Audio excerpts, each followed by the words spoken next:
Thank you everyone for joining us today. As we move into the fall semester, sadly, without many sports, the NJCAA will be continuing the NJCAA Forward Initiative that launched originally in March.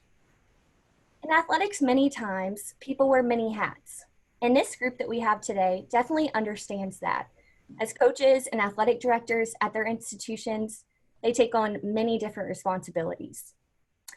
We brought them in today to shed some light on steps they've been taking at their campuses as we continue to move forward through the COVID-19 pandemic. With that being said, I'd like to go ahead and introduce today's panelists. First, we have Heather Doty, head softball coach and interim athletic director since 2019 at Illinois Central College in East Peoria, Illinois.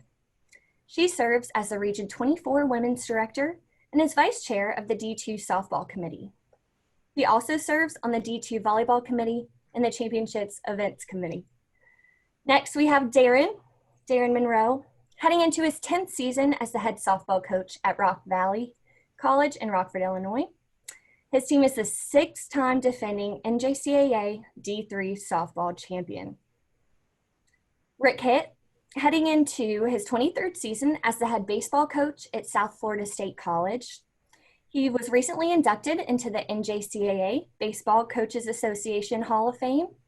He also serves as the Region 8 Men's Assistant Director, is Vice Chair of the D1 Baseball Committee, and the Swimming and Diving Committee. He also serves as the D1 Men's Golf Committee, on the D1 Men's Golf Committee. Finally, we have Joe Stepanek. For over 6 years, Joe has worked with Hudl, and today he serves as the NJCAA Sales Manager. Hudl is the official video breakdown and analyst provider of the NJCAA, a leader in performance analytics. Also, my name is Sydney. I work in marketing and communications. And without further ado, we're going to go ahead and get this panel started. So first, I am wondering what was it really like for you guys from your standpoint as an administrator and a coach when the COVID-19 pandemic hit, canceling all spring sports? I'll go ahead and open the floor up for anyone who'd like to get started. I can start things off. For us, it was heartbreaking. Our college actually, before the national office had made any decisions, our college had said no out of Illinois travel, which was 2 days before we were supposed to leave for our spring trip, which was a completely fundraised trip for us. So for us, it was heartbreaking to have to look all of them in the eyes after practice and say, hey, instead of packing our things up to go on a trip in 2 days, we are going to pack our things up to go home. And at that point in time, not sure if we were going to have seasons or not, just trying to keep the girls focused on school, focused on the possibility of playing, not knowing what the future was going to bring. Obviously, none of us knew at that moment the magnitude that this pandemic would amount to. And so I think a heartbreak is what comes to mind for us within that. So. Yeah, I'd agree. For us, it was a little bit different story in the fact that we were in the middle of our spring break trip for our softball program in Florida. We had a baseball team in Texas, and we began the trip and it was fully normal. And then by about Wednesday, when the NCAA made their decision, we kind of had an idea that it was over. Fortunately, my administrators allowed us to play our Thursday morning game because that was the last day of our trip, knowing that was probably going to be the last game of our season. So we were actually able to give our sophomores their sophomore day or per se while we were in Florida before we get on the bus to head back home, just knowing that was probably going to be it. On the other side of things, we were in the middle of being ready to host a NJCAA national tournament in Rockford. I was originally supposed to fly back to be there for that national tournament on Wednesday night. And fortunately, I have a great staff that allowed me to stay there with my team because I knew that was going to probably be the last time that I was with them. And they handled kind of the ins and outs of that first day of the national tournament. And I got back there by Friday for the rest of that event. So it was heartbreaking, looking your team in the eye in a hotel when everything was normal 2 days ago and not really thinking that it was going to affect us. And then having it just kind of coming to an end, just it was devastating. Definitely an emotional roller coaster. And Rick, what was it like for you guys? Obviously echoing the sentiments of Heather and Darren, pretty much the same thought process, disappointment, discouragement. When at that particular moment we got the announcement, we were actually preparing to play a game at home, and then my softball team was actually on the adjacent field, was actually preparing to play the next day. So walking from my guys' field to the softball field and huddling the softball ladies up and explaining to them what had just occurred, they all had this face. You just say, what is he talking about? It was almost like an astonishment. Like, what do you mean? How can that happen? Or what? And so really, I think what I went to immediately was having to speak to my president about 30 minutes later was just, all right, where do we go now? Everybody's going to be disappointed and we're all going to be upset. And how do we get this in place for the student athletes as quickly as we can? We had to move them out of dorms and prepare to send them home and get them online, classes and all this. So how quickly can we get all this stuff accomplished? And I think we all kind of at our place really kind of just dove into the work for a little while. And then once we got everything situated, we really absorbed the disappointment of how everything was going. So very, very unfortunate.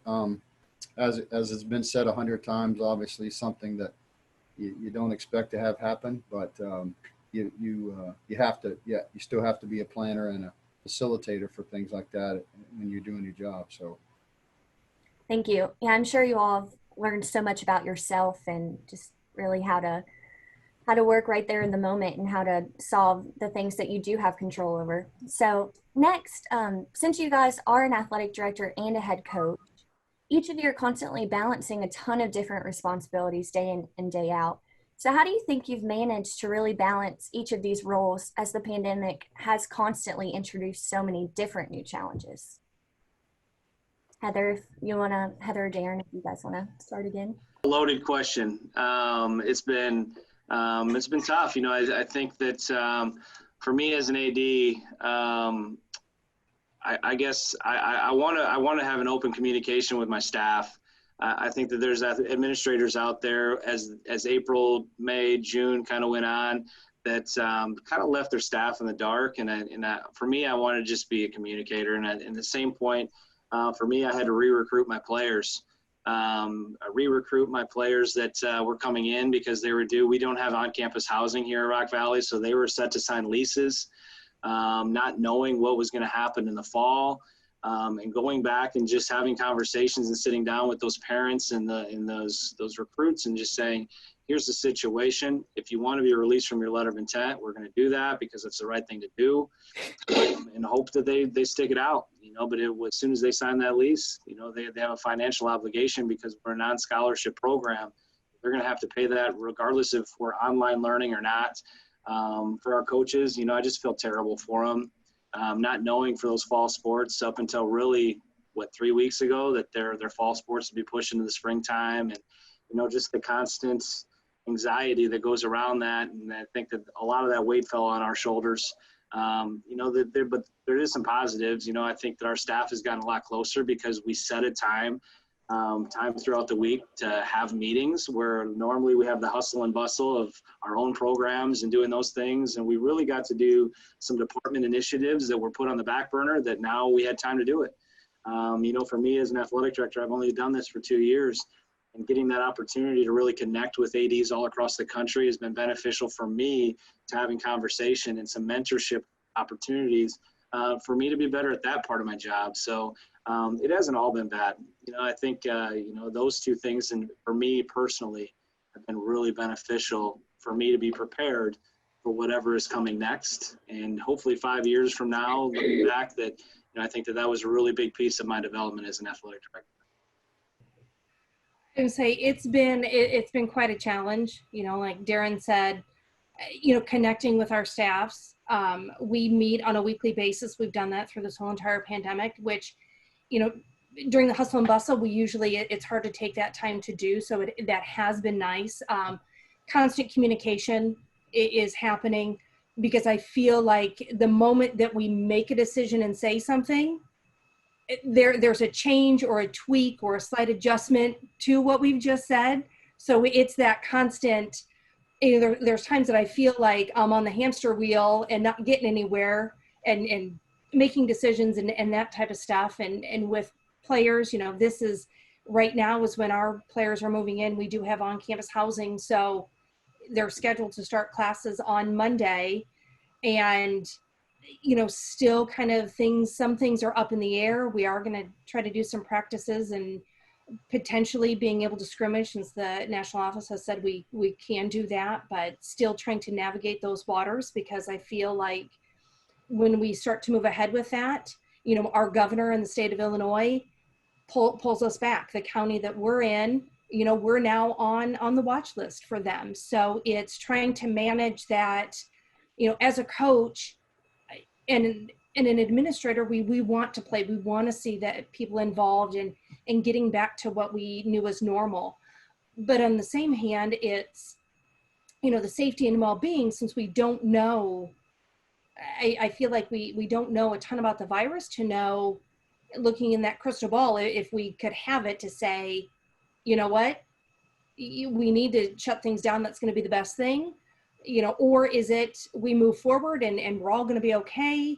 We look at the other pandemics that we have, that have occurred within societies, with everything. And so it's, it's the unknown, which is it's a constant battle. And there's sometimes that, we feel within athletics, our issues are really hot topics, and we want to get things move forward. But in the big scheme of college, we are just one piece of that. So trying to get everything to fit in with campus and reopening and classes starting and student safety and all of those, all of those different things. I feel like, I've had great conversations. I know Darren and I have talked multiple times about what is Region 4 doing, what is Region 24 doing, what is your college doing, different things like that. And so it's, like Darren had said, that great being able to network and talk to other colleges and see what they're doing is, maybe that might fit with what we're doing. We haven't thought about it that way and that type of stuff. So that has been a great part of it. And we realize that, all of this virtual world, having meetings via Zoom, we do our region meeting now via Zoom, which is great because it saves everybody that travel time that before, you used up a whole day to have our region meeting. So there has been some good that's come from this. So. Absolutely. And Rick? Yeah, echoing a lot of the same things. I mean, in terms of balancing the responsibilities, I think as athletic directors and coaches combined, we're used to that to some degree already.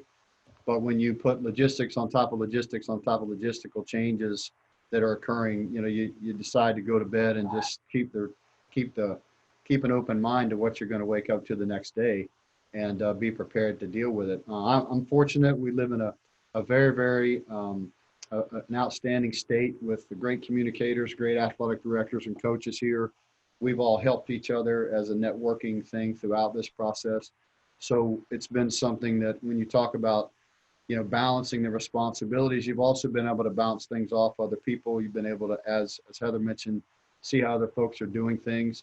And I think something for me was in Florida, we started as kind of the place where, hey, our governor said, all right, let everybody come to Florida. It's the sunshine. It's supposed to prevent the virus. It's supposed to help, and all the different. Now we're on the other side of that, being one of the hotbeds here the last couple of months.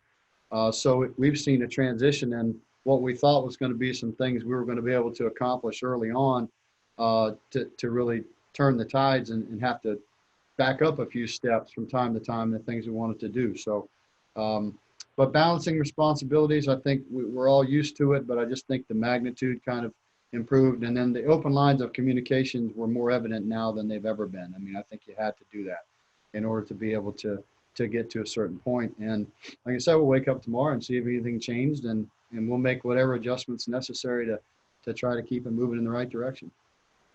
As if you guys weren't super flexible before juggling both those jobs, now it's like that's completely been amplified. I think you guys are doing a great job. And at this point, I'd like to bring in Joe from Hudl. NJCAA sales manager once again. Hey, Joe, thanks for joining. Well, appreciate you having me on today. Yeah, of course. We're so glad you're here. So, like we've mentioned, since the world has, with Zoom, like what we're doing right now, it's transitioned into nearly all virtual. So what new initiatives has Hudl taken on and implemented since the pandemic really began? Yeah, that's a good question. So I'll start by a couple months ago when NJCAA kind of launched their Moving Forward initiative. I was actually on one of the first panels discussing what we were hearing from coaches and administrators during that time of uncertainty. One of Hudl's core values as a company is we listen. So we had to put that to the test throughout the last 5 months. And what we found from talking with coaches and administrators was that they were still wanting to learn from each other, from other people in the industry. So the first thing we focused on was developing a lot of free educational content to help coaches and administrators adapt. So it's all housed in our digital coaching center, which is on our website. It's free to access. So if you want to go there, you can access it anytime. We have contributors from the U.S. men's national team, from USA Volleyball, and so forth. A lot of great content on there. The second thing that we actually did was we rebuilt some of our video sharing experiences to help make remote film review session a reality with our new shared sessions feature.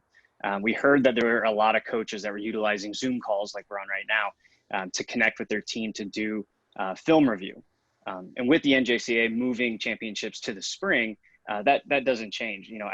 Coaches are still needing to get in front of their athletes, still wanting to review film to prepare for that season. So it is active in everybody's Hudl subscription right now. Basically, it's just Zooming. It's utilizing Hudl to share your screen with your athletes, and then you just control it as a coach from your side.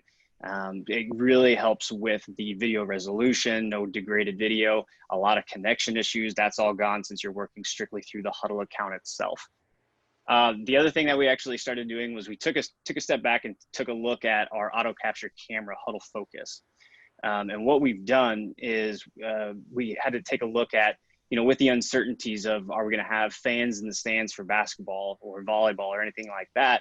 We needed to kind of up the ante a little bit with our Hudl Focus camera. So what we've done is we recently partnered with some of the leading production software companies such as Presto or Stretch TV. What that workflow does is it basically completely replaces the need to have someone man the camera in the gym. So that camera will film that raw video for basketball or volleyball. And then the SID or the AD or whoever's handling the broadcast will just set it up in the gym, connect to the network, and that raw video will stream directly to the computer for your guys' broadcast.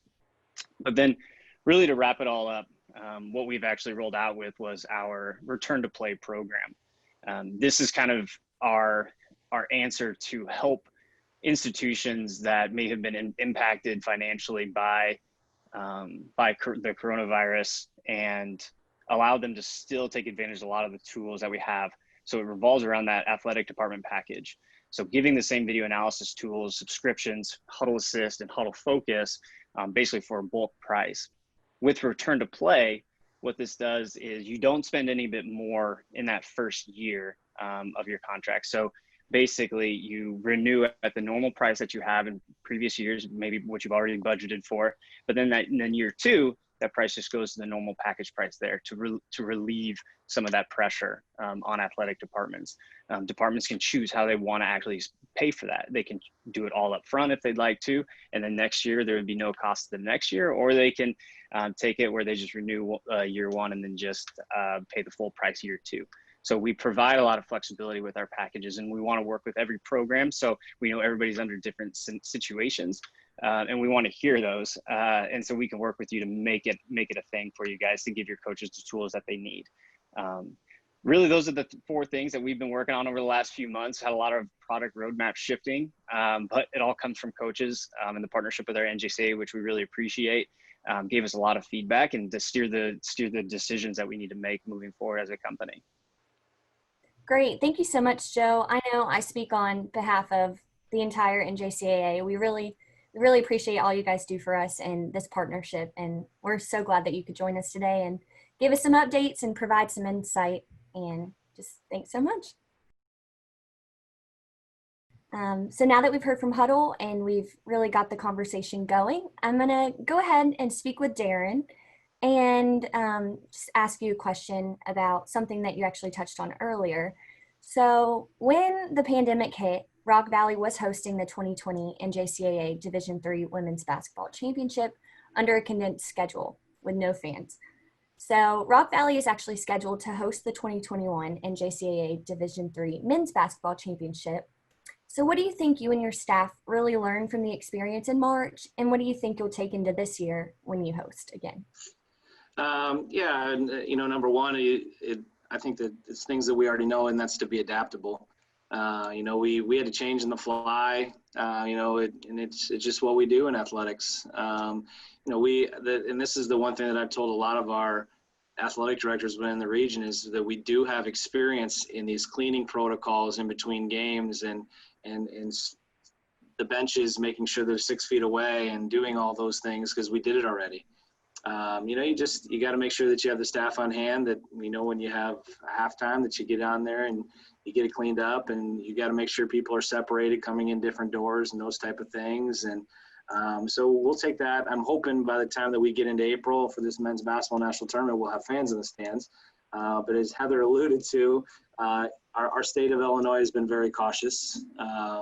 And I think that I would tell you we're probably 50-50 on whether or not that's going to be able to happen or not happen, but we'll be prepared either way, and the challenge will be now with us, we have 9 sports and all 9 of our sports will be in season right at that time. Where, for the women's side, it was a little bit easier because we did have some coaches that were out of season at that time. And there again, we'll just adapt and make it happen. Our mission this year, and I've heard Troy Tucker say this many times in athletics, you're playing to win. And in 2020, 21, our winning is playing. And that's what we're focusing on here starting in next week when our kids get back on campus and practicing and doing those things. And it'll be the same thing for the national tournament. We're going to do the best job within the guidelines that we can. And even though I'm an athletic director and in the middle of my season, my number one focus will be on that national tournament because we want to give those kids an opportunity to play in a great event, whether that's with fans or not fans. And we'll find that out when we get into April. Thank you, Darren. That was when it happened, that was right in the middle of hosting the championship. So we're really glad to have you on this panel to discuss that and really walk us through what that was like.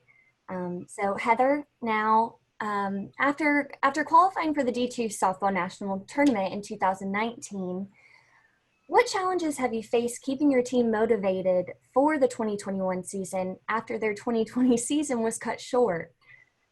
It's been a huge challenge as far as when you Zoom with your team at the end of March saying, hey, sorry, we're not going to have a season, but I still want you to work out and I still want you to do those things.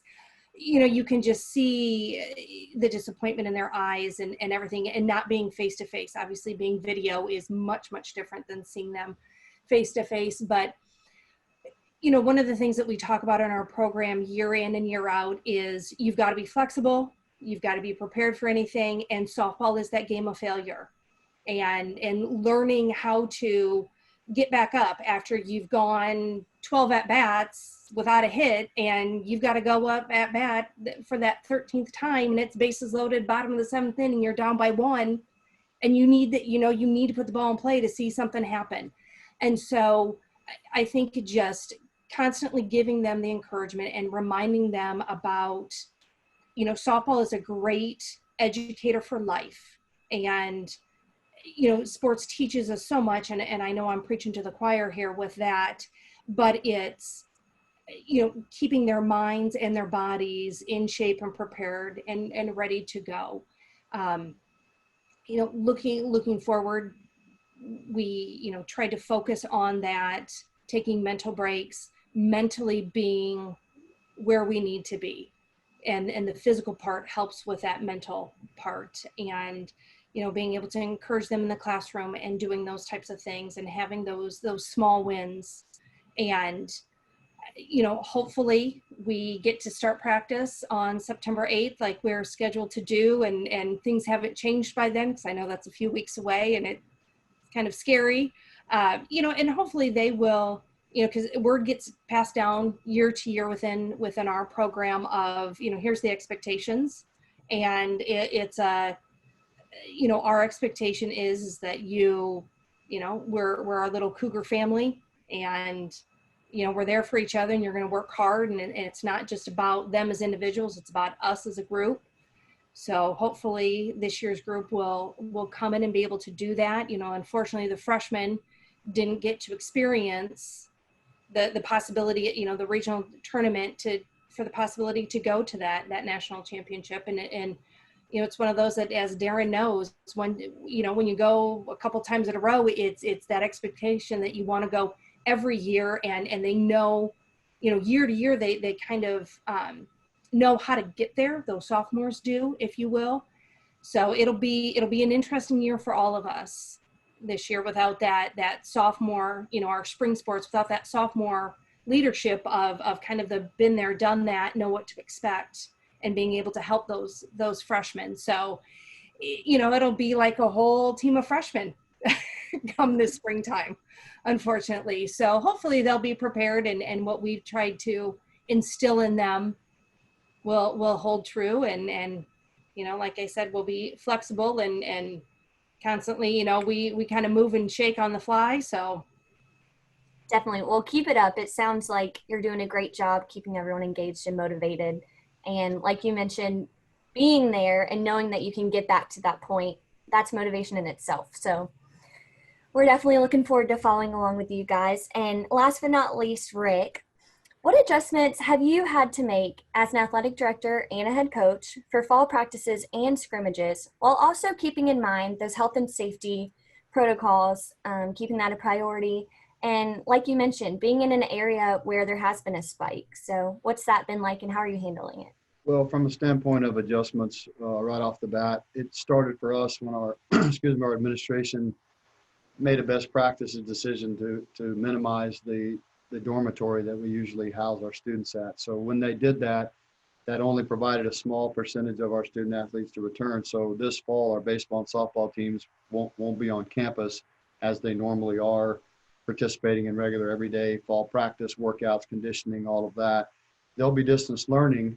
And so we've had to be creative with how we're going to get them prepared for the springtime. And we've done some things. We've set up drive over Fridays. A lot of our players are from Florida, so we're fortunate enough that they live close enough to where they can drive. And we've set up some drive over Friday workouts for both the baseball and softball teams. So that's some of the adjustments we've had to make.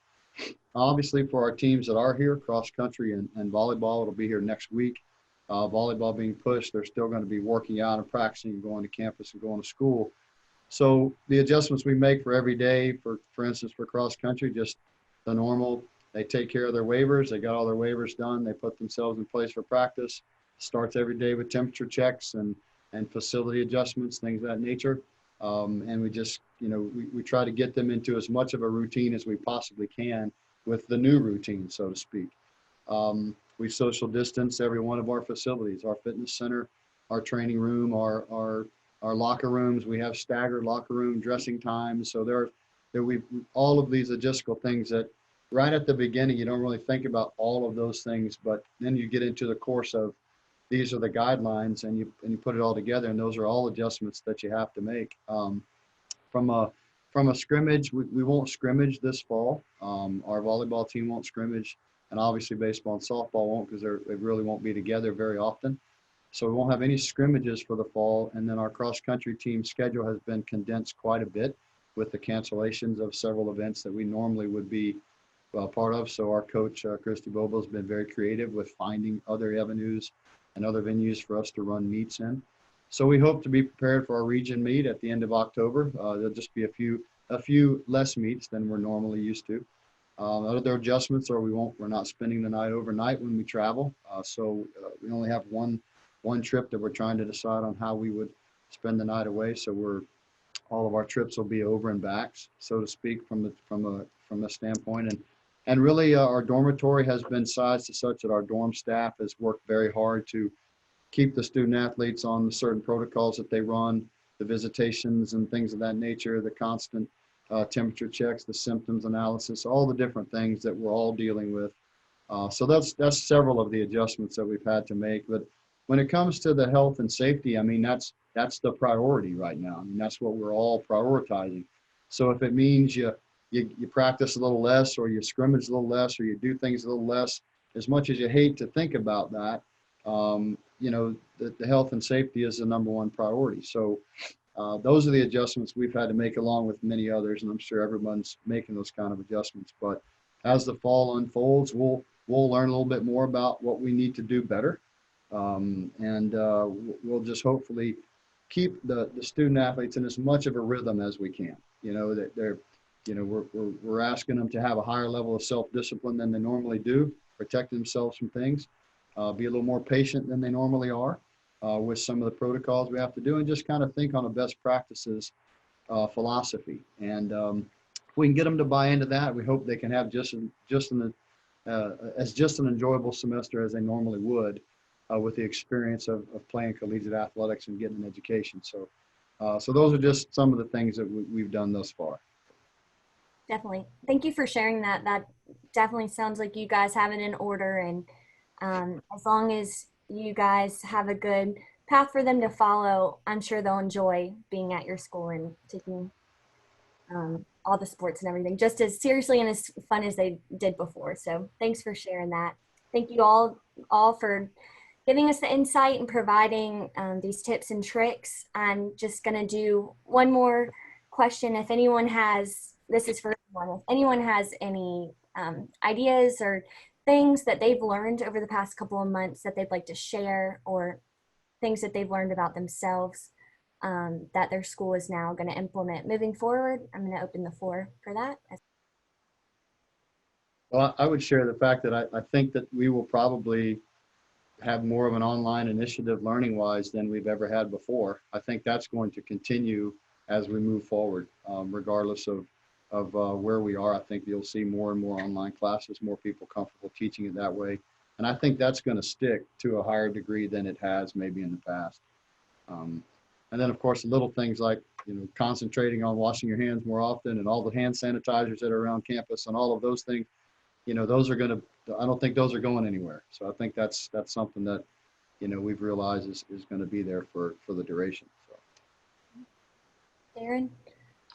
Yeah, I guess mine is on a recruiting standpoint, and you know, the fact that we can utilize this Zoom and create these PowerPoints and do those things, and for us, it was about getting interest from these potential student athletes before they even step foot on our campus, and that way when they do decide they want to visit campus, they already have, you know, an overall knowledge of what the program's about and the campus looks like, and it just shows how adaptable college coaches really are. You know, for us, I don't feel like we missed a beat in the recruiting standpoint because we were able to still connect and do those things. And rather than just kind of sit back and waiting for things to happen, you know, we try to make the best of the situation that we have. And that's really what our focus is on this fall there as well. You know, we can't do everything we used to be able to. We're not going to be able to play all these scrimmages that we're used to. We're not going to be able to practice like we used to and do those things. But on the other side of things, as a coach, it allows us to focus on development. It allows us to really slow things down and focus on, you know, developing the swing and developing our pitchers and doing those things, and not rushing into playing all these scrimmages every weekend. But we've got that time. You know, I'm fortunate to work for an institution that's allowing us to continue to practice. Keep in mind that Illinois has got to stay in phase 4. So it's, so, you know, there might be some positives as we get down, as we look at, you know, we might be healthier come springtime.